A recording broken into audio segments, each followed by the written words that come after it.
Also, one final take of the day as I read my way through this book. Um,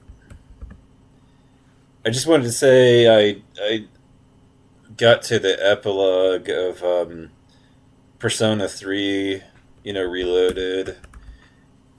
Uh, I'm not a professional or anything or professional critic, so you're not going to get, the same quality of take as somebody that actually does it for a living of my takes and everything, and you're really just going to get my personal view and opinion about things and everything. But I played Metaphor Refantazio, and I played Persona 3 Reloaded and everything, and if you're beginning to notice a theme, congratulations, you know this genre of game and everything. But and this company in particular, which is come to serve me in our hour of darkness as far as Final Fantasy, and it's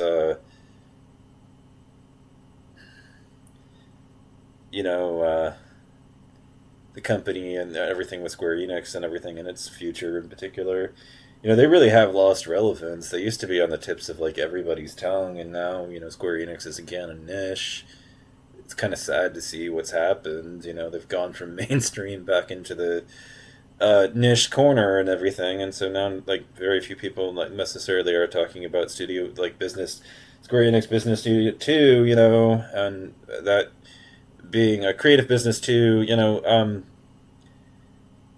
That would be Studio Asano as it's come to be known, but unofficially by the rest of us and everything that are Octopath Traveler fans and whatnot. But I just got to the epilogue of Persona 3 Reloaded at everything, and I keep hearing channels that are talking about how Metaphor was like overrated.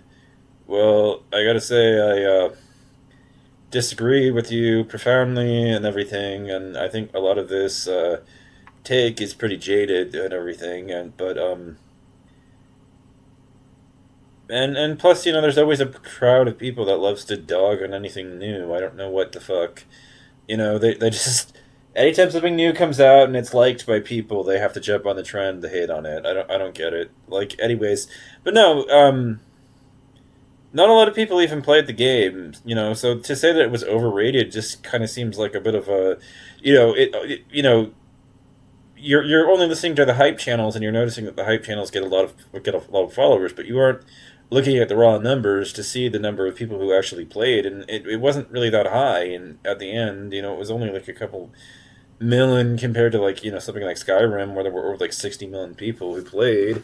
Like it's not huge numbers. So this game didn't pull in huge numbers or anything. So I think it's a bit of a rush to call it overrated.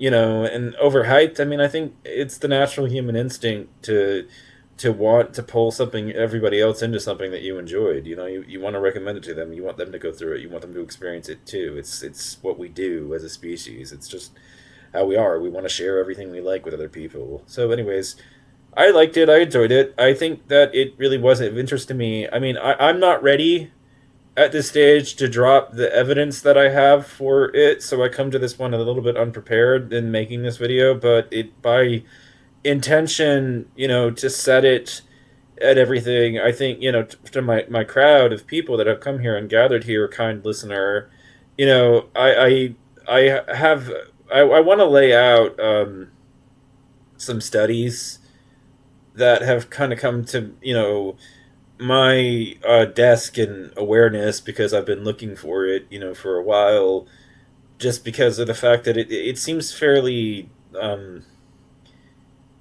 so I know Miss Joanne Rowling has fallen out of the good graces of pretty much everybody, and with good reason. I'm not disagreeing with any of it, but you know there's a couple of videos up like by SourceFeed and a couple of others that brought these studies to our awareness where reading Harry Potter had made children less racist and prejudiced against groups that were different than them. But there's also considerable evidence that the compounding impact of that beyond that, like the second order consequences of that were that they all showed up in droves to vote for Obama in his election. So, effectively, you have a situation where, it's possible and even probable that if Harry Potter hadn't been written and hadn't come out and influenced a whole generation of people into, having issues with prejudice, including against trans people, by the way, you know, like that's the thing. Once you start going down that rabbit hole, you have to go the whole way. Otherwise, everybody, there's going to be a group of disappointed people who will hate you, and they will grow in number, and everything. You can't exclude anybody. You have to be all inclusive if you're going to go down the whole rabbit hole of prejudice is bad, and everything. Because, yeah. Anyways, so when I so anyways, but there's a huge amount of evidence for this position now that if the books hadn't been written, Obama might not have gotten elected, and everything. And the evidence among the group of researchers that have looked into it and everything is pretty compelling at this point and everything. And, it's growing. And, it's of deep sympathy to me because I've kind of become a little bit skeptical of the internet's, like, view and everything, and the common view in society of the consumption of fiction as if, because of the fact that it's fantasy, that the two do not have any sort of interplay with each other. They don't influence each other, like there's no.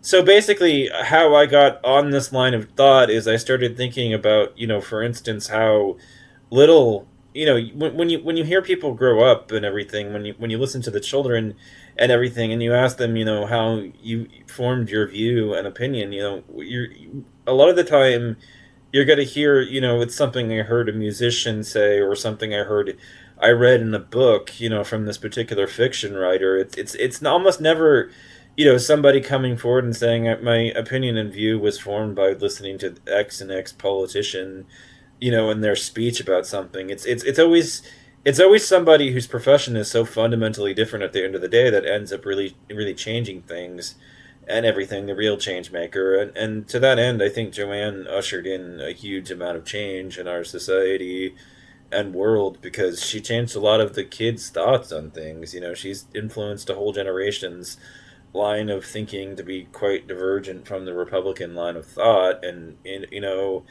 and everything, and to be pretty lockstep in the Democratic Party's camp and whatnot. And as I glance over the landscape and everything, and I look at this, it's very probable that if those books hadn't come out, they hadn't been elected. So I come into metaphor refantazio, and it's asking me to what my thoughts are about fantasy and everything, and if I believe any of this is real. So I come into it, but it's my home court at this point. It's pitching like directly just my own thoughts about shit right away. About the fact that fiction can in fact influence reality. Like it the ways that it touches it are not exactly direct. I mean, but we live in a society that I would say of that, although it is not a pure democracy, pays considerably more than lip service to democracy. It's not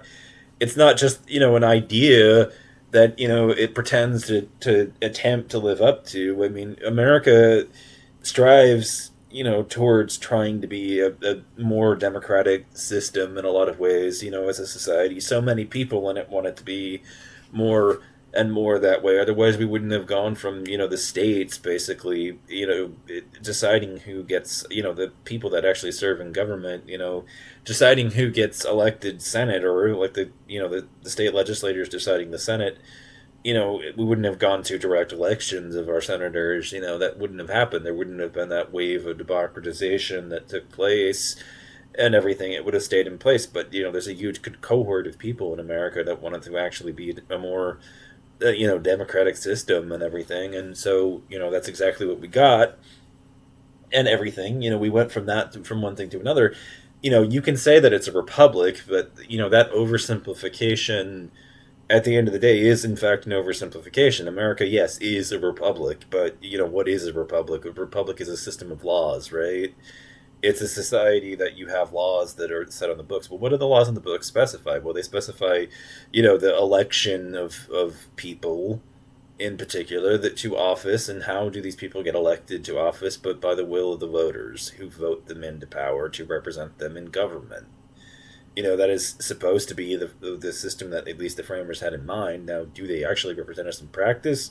I don't know. I mean, I think they do a much better job of representing the titans of industry, but that's a conversation that is completely for another day. The hollowing out of democracy, the corruption of it by the special interest and all that other stuff. That's not a discussion that I want to veer into today about things. But when you live in a democracy and a society like ours that, like I said, pays considerably more than lip service to democracy, what ends up happening when you influence the thoughts of an entire generation of people, those people end up showing up to the polls and voting their new values that have been influenced by somebody.